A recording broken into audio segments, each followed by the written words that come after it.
Instead of waiting, I thought, just go to her job. There's nothing wrong with that, right? Right? Hey, what's up? It's your boy, DT. And welcome. I got beef with Devonte, bro. I told this Devonte, hey, bro, my social battery low. We've been at DreamCon this whole time. If you can pull up with people, but don't roll too deep. Yo, can everyone come in the room real quick? Yeah. This is all Devonte's entourage, by the way. Bro, his whole area code in there. Yeah. Man.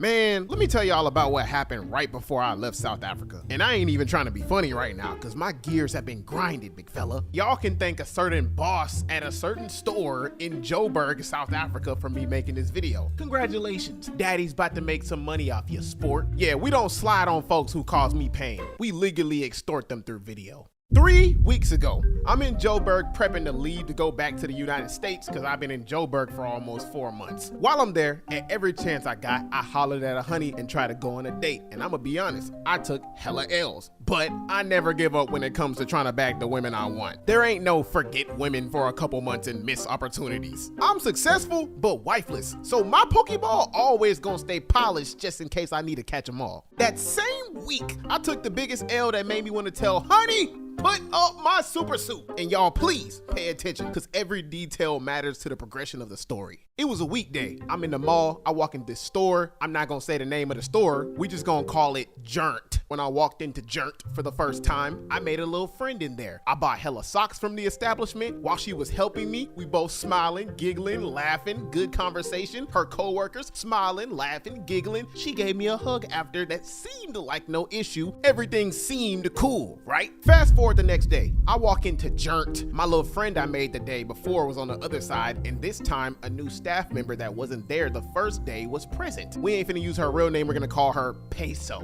Peso sees me going towards the socks and immediately comes to help. She was very attractive, so I'm glad she came to help and not one of her gargoyle-looking coworkers. However, this time, the atmosphere of the store changed when I specifically spoke to her. Her boss started side-eyeing me and some of her coworkers too, and even my little friend started acting slightly funny as if she needed to blink 2 times for help, which made me anxious a little bit because too many eyes on me makes me paranoid. But thankfully, I just ignored them and kept my interaction with Peso going. As she's helping me, we both smiling, laughing, having a good conversation. I'm rizzing her up a little bit because I wanted her, and she gives off vibes that she was feeling me. The one thing my little friend did not do. I get to the register, we still having a good conversation, low-key flirting. Next thing I know, all eyes on me. I'm talking about everybody in the store watching me like a damn hawk. For some reason, which made my anxiety shoot out the roof. So I acted out of impulse after paying and left the store without her number. Huh? What the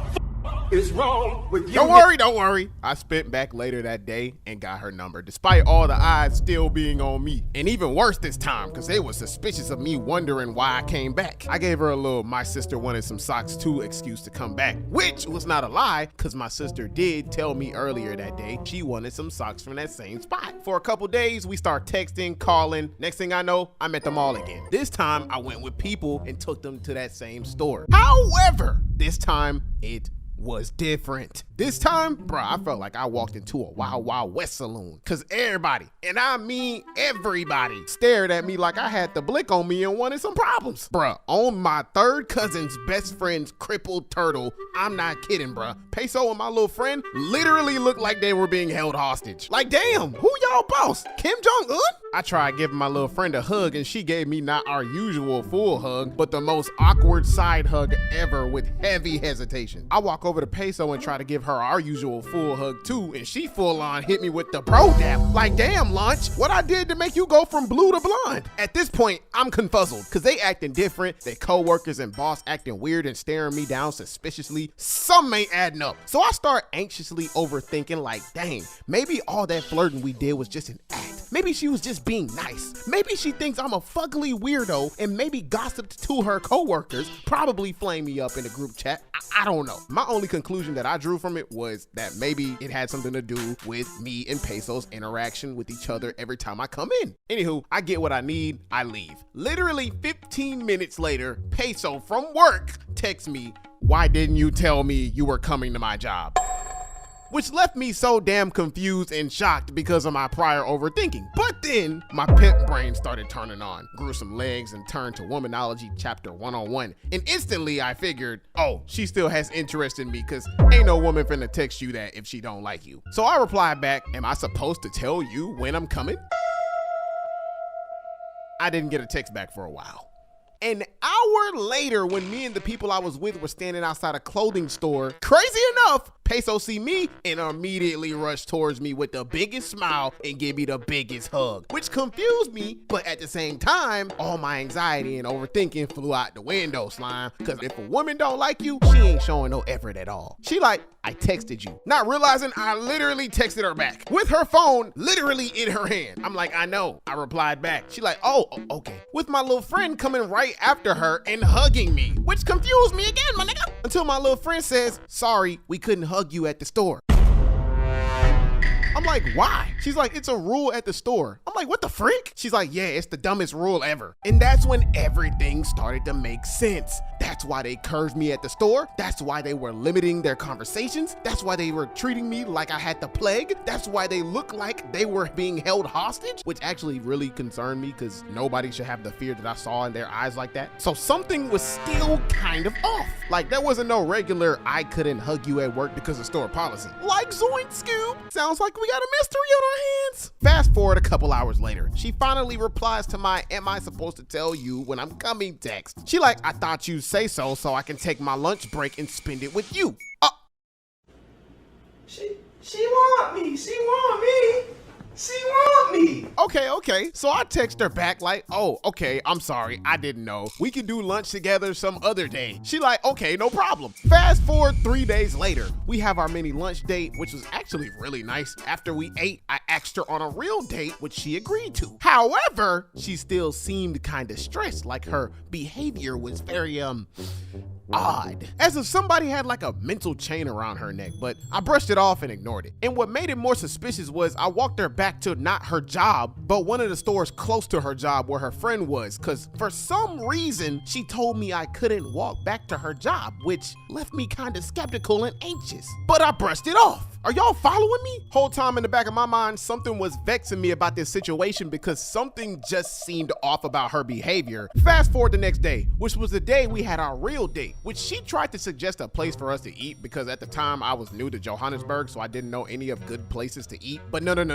I wasn't finna let her lead nothing. Cause one, I'm a man. Men are supposed to lead. And two, I don't know this stranger like that, so she could possibly be trying to set me up. So I hit the Cupid shuffle on Shawty and turned the whole thing around by taking her to a place that I wanted to go. And I did that by going to my South African brother that stays with us and works for us, told him the situation. He was already on the same page because he knows how bad things can get sometimes over there if you're not careful and mess with the wrong people. So he suggested one, this really nice restaurant to take her to, and two, for him to chauffeur us over there so we could be safe, which I happily agreed to. I told Peso I'd come get her after she got off of work. She agreed. Now, this when the game changed and everything started going balls off the walls. That night, he drove me there. I pulled up 30 minutes before she got off, and as soon as she was supposed to be quote unquote clocked out, I called her and got no response.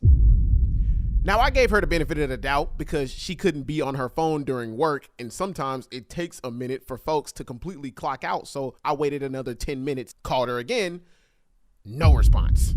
But you know what? I wasn't mad. I wanted to give her the benefit of the doubt. So I text her, I'ma scoop you up, I'm on my way. Instead of waiting, I thought, just go to her job. There's nothing wrong with that, right? Right? As I walk towards her job, I see her, two of her coworkers, and her boss. I pull up, look dead at them. She act like I don't exist. She ain't even turn around. Her coworkers didn't say nothing, which made me seem a little skeptical, but I gave her the benefit of the doubt. Brushed it off, pulled out my phone, and waited. 5 minutes goes by, and she's still interacting with them, acting like I don't exist. But you know what? Still didn't trip over it, because I'm giving her the benefit of the doubt and a lot of grace. Maybe it's for a reason. So I leave very far down the hall, downstairs back to the main entrance of the mall. Mind you, the mall is almost empty. I call her, no response. What the hell is going on? At this point, my anxiety doing jumping jacks until 2 minutes later after the missed call, she texts me some book. She like, babe, wait. First of all, why are you calling me bae? We're not together. Where are you? I'm like, I'm over by the entrance. She like, please don't ever pass by my store or they'll see you. I got in trouble. Huh? What?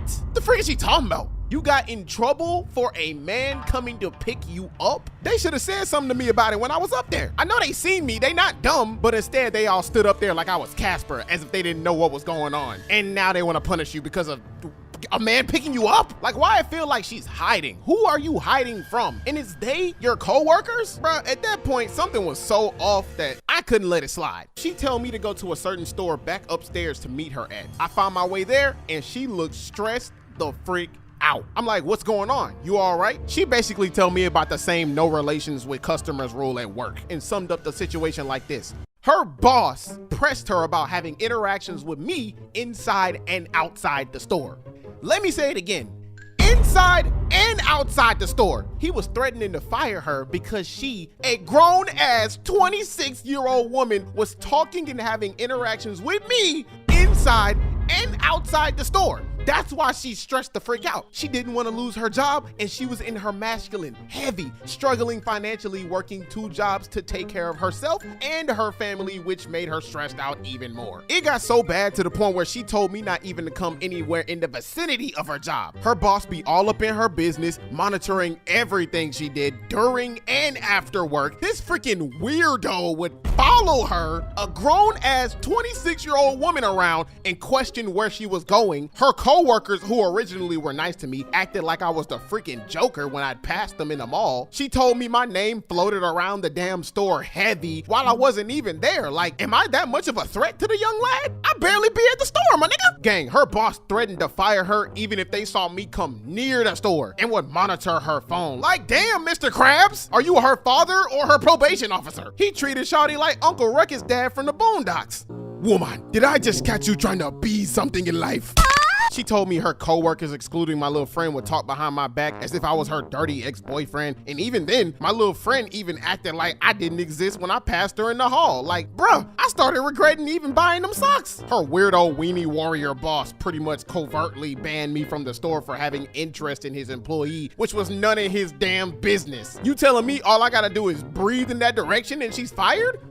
Man, somebody sharpen my spear and light my torch. We finna slide on cuz. And she really hated that job. The way she talked about it made it seem like they were paying her pennies to nothing. But it couldn't have been that low of pay, cause you were over here bowing down to Lil Bill cause he threatened to fire you over a love interest that was none of his damn business. So we go on our date and it was actually really fantastic. My one mission for that night was to take her problems away by showing her a good time, because she had so much on her plate that was stressing her out, and her bald, musty, big eye, little toe, gap tooth, white knight, weenie boss always being down her neck and in her business, monitoring everything she did, influencing her decisions because of me, didn't make it any better. And I guess I was doing a really good job because the way she was moving during the date was fire. I ain't even give her to me. But it's like I freaked her mind. The mind meat must have not been good enough though, because her boss still sent her swinging. Our chemistry was immaculate the entire night, bruh, to the point where she thanked me for turning her night around and making her happy, which I'm really proud of myself for succeeding in doing so. Fast forward the day after our date. She texts me good morning with a little blushy face, which didn't faze me at all, because shorty was wishy-washy due to that stress. One minute she'd be normal, a sweetheart, then the next minute she a thug. Alright, Tupac, I know something out of pocket's gonna happen at some point in time, which is exactly what happened. Everything was good in the morning. I thought I was in the clear for us to interact. Until later that night. Out of nowhere, her thug come out. She texts me, dog, I don't think we should see each other anymore. I might lose my job because of you. There's a lot going on at my job about you. Huh? What? These folks don't want you to have zero love interest or interest at all. And that had me tight, bruh. I made sure to let her know exactly what was on my mind about this entire thing. Hell, you talking about a lot going on about me? I barely go there. I came in, rizzed you up, got some socks, which I spent my hard-earned money on, and left. That bald head, big ear, little foot, white knight weenie just mad because he couldn't do what I did to get you. Fruit Loop, you knew that girl needed that job, so you abused that idea by being all up in a grown-ass woman's business. Like, damn, Benson, take your foot out her gumbo. She wasn't even on the clock, my nigga. You telling me your employees can't be regular human beings? She gonna tell me that they not allowed to have love interest with customers. Like, what is this, prison? I think that's just a bullcrap Lil Bill made up to keep her locked down. See, this is what happens when you give emotionally incompetent weenies a position in high places. They use their authority to control people. Like, bruh, you don't need to be no manager. You need to take your black behind over there ASAP. Which again, this had me pissed. Cause what did I do? Nothing. Am I that much of a threat that some troglodyte decided to get butthurt because I potentially wanted to give his employee a better life? You can't make this up, bruh. After I told her exactly what was on my mind, she was so sad. And that had me sad. Still pissed off, but still sad for her because I knew she was in a tight position. She didn't even say anything after sending them emojis. The next day when I cooled off, I texted her some clarity and had empathy for her. I told her I wasn't mad at her, I was mad at her boss because all that was unnecessary and I understood her situation. She don't got nobody to depend on, so she had to choose the bag. So I can't be mad at that. And understand, she'd be taken care of if we were together, but I didn't want to impulsively jump into a relationship and I made sure to let her know that. So at the end of the day, she was still sad, but thankful, but still sad. She ain't text me or call me for days after that. And I ain't gonna lie, I really thought it was over and I was ready to let her go. Until one day, before I was about to leave South Africa, she called me, checked up on me, and made it very clear she wasn't going nowhere. And so were the other 3 girls on my phone. Got him! My nigga. Hey, listen. Sometimes it's your dog, sometimes it's your babe. Cry all you want, sometimes you can't get your way cut. Plans change, niggas change, bitches change every day. Sometimes it's your dog, sometimes it's your babe. Cry all you want, sometimes you can't get your way cut. Plans change, niggas change, bitches change every day.